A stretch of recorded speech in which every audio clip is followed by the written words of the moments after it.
Olá, aqui é o Carlos, seja calorosamente bem-vindo ao nosso canal. Hoje você e eu vamos embarcar numa jornada que à primeira vista pode parecer tão intrincada quanto o maquinário interno de um relógio suíço, mas que depois de decodificada, revela-se uma rota acessível para quem deseja construir patrimônio com disciplina. Estamos falando do fascinante universo dos fundos de índice negociados em bolsa, conhecidos mundialmente pela sigla em inglês, Exchange Traded Funds. Imagine que você está sentado num trem panorâmico que atravessa os mais variados cenários do mercado financeiro, paisagens de ações, morros de renda fixa, vales de commodities e planícies internacionais. Você não precisa trocar trilhos nem comandar a locomotiva. Basta apreciar a vista enquanto o mecanismo interno mantém a composição exata das paisagens em equilíbrio. Ao longo de aproximadamente meia hora, eu conduzirei você por esta ferrovia do conhecimento, fazendo paradas estratégicas para explicar o que é um ETF, como ele nasceu, de que forma funciona na Bolsa Brasileira, quais são as regras tributárias atualizadas para o ano de 2025, quais vantagens entrega, que limitações possui, quais passos práticos dão início ao investimento,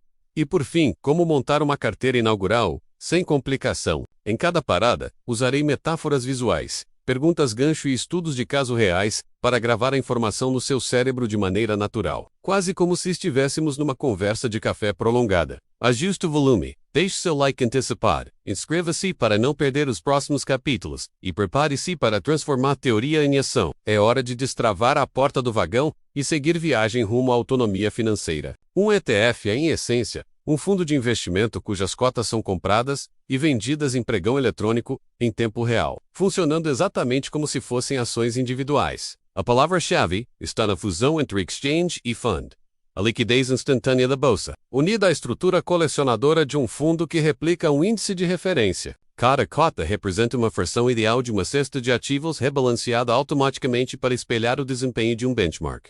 História comment. O embrião surgiu no Canadá, no início da década de 90 do século passado, quando um produto local passou a seguir o índice da Bolsa de Toronto. Poucos anos adiante, o famoso SPDR, baseado no índice norte-americano 500, ganhou notoriedade global, e desde então, o conceito nunca mais saiu de cena. No Brasil, o primeiro ETF nasceu no ano de 2008, viabilizando ao investidor replicar o índice das ações mais líquidas da B3, sem adquirir dezenas de papéis isoladamente. Hoje, o cardápio nacional conta com bem mais de uma centena de alternativas, abrangendo desde títulos públicos indexados à inflação, passando por setores específicos de tecnologia, até cestas de criptoativos. Ao colocar seu dinheiro numa cota, você terceiriza a seleção de ativos, a custódia, o rebalanceamento e toda a burocracia, menos, e em troca, paga uma taxa de administração, muitas vezes inferior a 1/3 de ponto percentual ao ano, valor magro, se comparado à maioria dos fundos ativos tradicionais. Resultado: simplicidade operacional, diversificação imediata e custos reduzidos convivem no mesmo produto, deixando o iniciante livre para focar na estratégia, não na mecânica. Para entender por que o preço de mercado de um ETF segue tão de perto o valor líquido dos ativos que ele detém, precisamos iluminar o trabalho dos market makers e dos participantes autorizados. Os primeiros são instituições que mantêm ofertas simultâneas de compra e venda, garantindo que o spread menos a diferença entre os dois lados do livro de ofertas permaneça pequeno. Se a procura pelas cotas aumenta além do estoque disponível, o market maker solicita ao participante autorizado que monte a cesta exata de ações correspondentes ao índice, entregue ao administrador do fundo e receba em troca um bloco robusto de novas cotas, chamado unidade de criação. Em seguida, essas cotas são vendidas no pregão, equilibrando oferta e demanda. O movimento inverso, chamado resgate, ocorre quando o valor de tela cai abaixo do valor patrimonial, e o profissional retira cotas de circulação para vendê-las como pacote de ações correspondentes. Esse sistema de arbitragem constante faz com que a diferença entre o preço exibido e o valor interno do fundo costume permanecer em centésimos de ponto percentual, menos algo quase invisível ao olho do investidor. Graças a esse mecanismo, o ETF ganhou o apelido de produto transparente de vidro. Você enxerga claramente o que existe dentro dele e acompanha. Segundo, fundos convencionais divulgam composição somente no dia seguinte ou às vezes no fim do mês. O ETF expõe tudo em tempo real, eliminando pontos cegos. As categorias de ETFs podem ser mapeadas a partir de 3 eixos principais: classe de ativo, alcance geográfico e metodologia de índice. Pela classe de ativo encontramos os de renda variável, que replicam cestas de ações locais ou estrangeiras, os de renda fixa que reproduzem curvas de juros ou índices de títulos públicos, os de commodities lastreados em ouro físico ou barris de petróleo. E, mais recentemente, os que espelham um conjunto de criptoativos. Quanto ao alcance geográfico, há ETFs 100% nacionais, outros totalmente dolarizados e ainda híbridos que mesclam mercado interno e externo numa só cota. Já a metodologia de índice reúne desde carteiras clássicas, com ponderação por valor de mercado, até estratégias de peso igual, fatores de estilo como value e momentum, filtros ambientais, sociais e de governança, além de combinações multiclasse. É importante notar que, segundo a regulação da Comissão de Valores Mobiliários em vigor, todos esses produtos são obrigatoriamente passivos, ou seja, não podem realizar apostas discricionárias fora do parâmetro do benchmark. Gestoras internacionais pleiteiam a liberação de ETFs ativos há alguns anos, argumento que ganhou força desde o debate público promovido por grandes casas de gestão no pós-pandemia. Para o iniciante, no entanto, o essencial é entender qual objetivo cada categoria atende: proteger contra a inflação, expor-se ao crescimento global, capturar ganhos de setores específicos ou simplesmente manter reserva de valor em metais preciosos. Tudo isso cabe numa única cota que, na maioria dos casos, custa menos que um café artesanal comprado na padaria do bairro. Entre as vantagens mais evidentes, destacam-se a diversificação intrínseca que dilui risco específico sem exigir pesquisa exaustiva, a liquidez intradiária útil para ajustar posições rapidamente, o custo de administração baixo em comparação a fundos ativos, a transparência absoluta da carteira publicada quase em tempo real e a possibilidade de investir com quantias simbólicas. Há limitações que precisam ser encaradas sem paixão.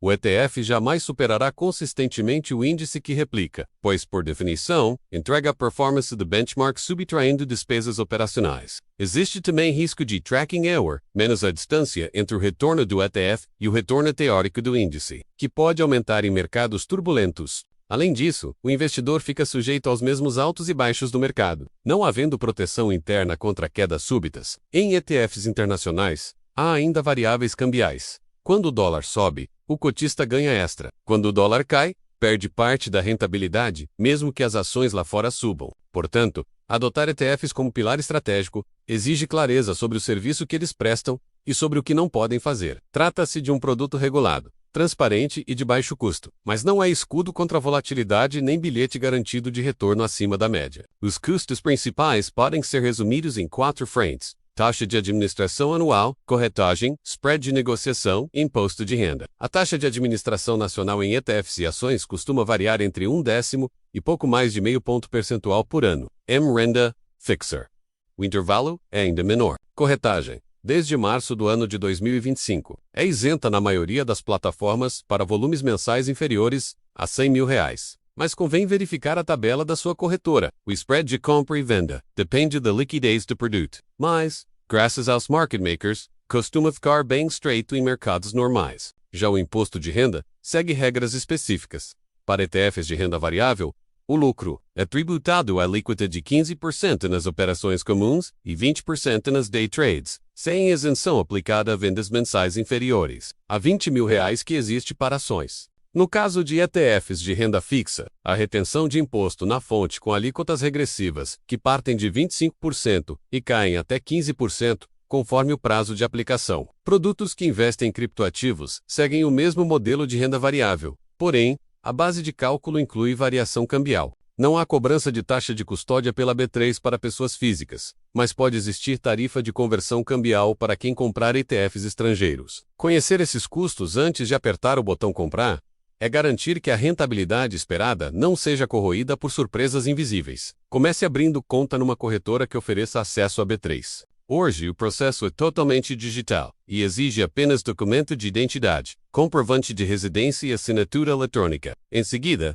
responda ao questionário de suitability, que define seu perfil de risco e libera a visualização dos produtos adequados. Transfira recursos via Pix ou TED. Aguarde a compensação. E então, digite no campo de busca do home broker o código do ETF desejado. A maioria negocia em lotes de uma única cota, pois o mercado fracionário foi unificado. Escolha a ordem a mercado ou limitada.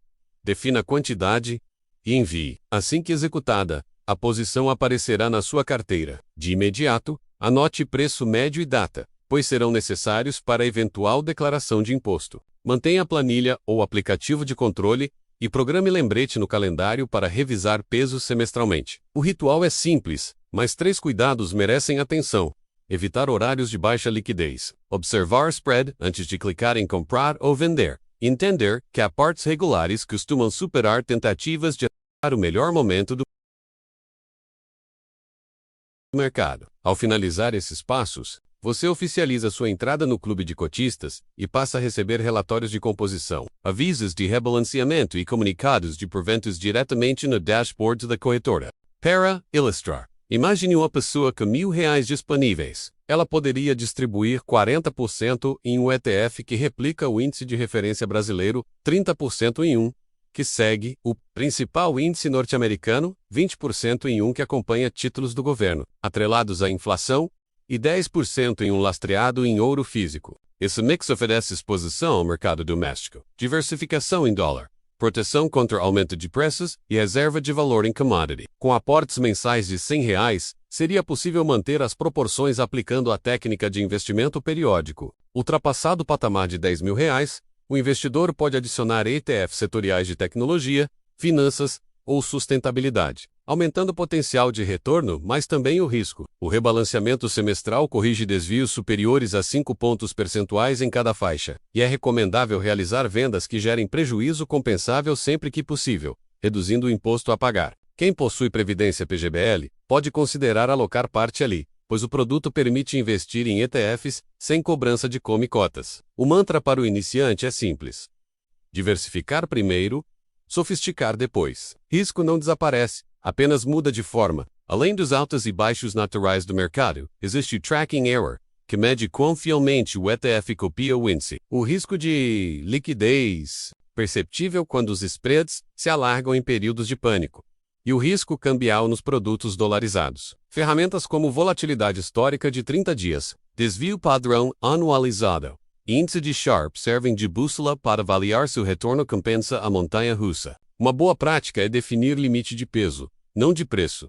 Se um ETF valoriza de tal forma que passa a representar metade da carteira, rebalanceie para não concentrar risco. A B3 disponibiliza indicador que mostra a diferença percentual entre a cota e o valor patrimonial, atualizado a cada 30 segundos. Variações acima de um ponto percentual, em pregões normais acendem sinal de alerta. Outro ponto crucial é manter reserva de emergência fora do universo de ETFs, preferencialmente num fundo de liquidez diária ou num CDI pós-fixado, para não precisar vender cotas em meio a quedas, e assim crystallizar perdas. Lembre-se, gestão de risco é como cinto de segurança. Você coloca antes do acidente e não depois. Visualiza a trajetória de Ana, investidora moderada, que começou a investir em janeiro de 2024 com R$ 5.000 e aportes mensais de R$ 500. Ela dividiu a carteira entre metade no ETF, que replica o índice norte-americano, 30% no fundo que segue o Ibovespa e 20% em títulos indexados à inflação. 18 meses depois, a valorização cambial e a queda dos juros reais elevaram seu patrimônio para quase R$ 18.000, dos quais mais da metade agora estava concentrada no ETF dolarizado. Para voltar ao plano original, Ana vendeu parte das cotas em dólar, gerou lucro de R$ 2.000, recolheu 15% de imposto via DARF e reinvestiu o saldo em ouro físico, equilibrando a carteira. A história realça 2 princípios: aportes automáticos batem tentativas de adivinhação e rebalanceamentos periódicos protegem contra desequilíbrio de risco. Para replicar, você pode criar planilha com colunas de data, aporte, preço médio e percentual-alvo, além de configurar lembrete semestral no celular. E lembre-se, disciplina vence genialidade quando o assunto é construir patrimônio. Então, como passo final desta jornada, convido você a abrir o Home Broker, explorar os códigos disponíveis, traçar um objetivo de longo prazo e colocar em prática o primeiro aporte ainda esta semana. Se este conteúdo ajudou, deixe seu like, compartilhe com quem está começando e escreva nos comentários qual ETF devidamente pronunciado com o número por extenso. Claro, você pretende comprar primeiro. Eu, Carlos, agradeço sua companhia e reforço. Educação financeira é maratona, não corrida de 100 metros. Nos encontramos no próximo vídeo.